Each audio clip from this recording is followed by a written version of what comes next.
পাবনার চাটমোহর জার্দিস মোড় থেকে হান্ডিয়াল পর্যন্ত ১৪ কিলোমিটার আঞ্চলিক সড়ক সংস্কারের দাবিতে মানববন্ধন অনুষ্ঠিত হয়েছে।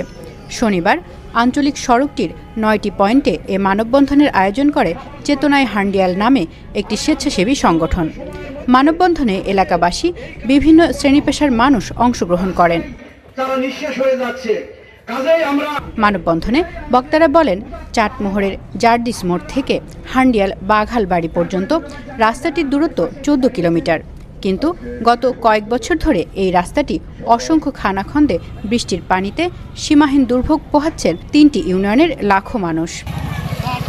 এই রাস্তা ব্যবহার করে ঢাকায় যাওয়া আসা করেন যানবাহন সহ অসংখ্য মানুষ, কিন্তু গত ৫ বছর ধরে রাস্তাটির সংস্কারের অভাবে ভয়াবহ পরিস্থিতি সৃষ্টি হয়েছে। প্রায় দুর্ঘটনায় হতাহত হচ্ছেন মানুষ, বিশেষ করে অসুস্থ ব্যক্তিকে চাটমোহর উপজেলা হাসপাতালে নিতে পড়তে হয় সীমাহীন দুর্ভোগে।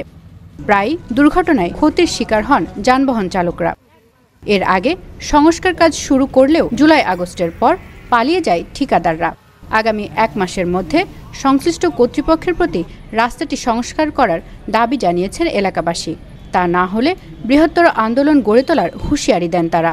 এই রাস্তায় আমাদের সবার যাতায়াত, সবাই আমরা এখানে কত হাজার হাজার কোটি গাড়ি চলাফেরা, পাবনা টু ঢাকা, আমার ঢাকা মহাসড়কের সাথে এই রাস্তাটার সংযোগ। এখানে এখন এই রাস্তার এমন পরিস্থিতি হয়েছে যে আমরা এই রাস্তায় ১.৫ বছর ধরা এই কন্ট্রাক্টর শুনি, একজন নেয়, সে বাতিল হয়ে যায়, আবার আরেকজন নেয়, ও বাতিল হয়ে যায়।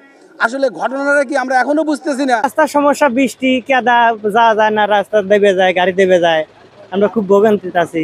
চেতনায় হান্ডিয়ালের আহ্বায়ক KM বেলাল হোসেন স্বপনের সভাপতিত্বে অধ্যাপক জাকির হোসেনের সঞ্চালনায় মানববন্ধন পরবর্তী সমাবেশে বক্তব্য দেন পাবনা ৩ আসনের সাবেক এমপি আনোয়ারুল ইসলাম, বিএনপির মনোনয়ন প্রত্যাশী হাসানুল ইসলাম রাজা, উপজেলা বিএনপির সাবেক সাংগঠনিক সম্পাদক আব্দুর রহিম কালু, মানববন্ধন আয়োজক কমিটির আহ্বায়ক শহীদুল ইসলাম সহ অনেকে।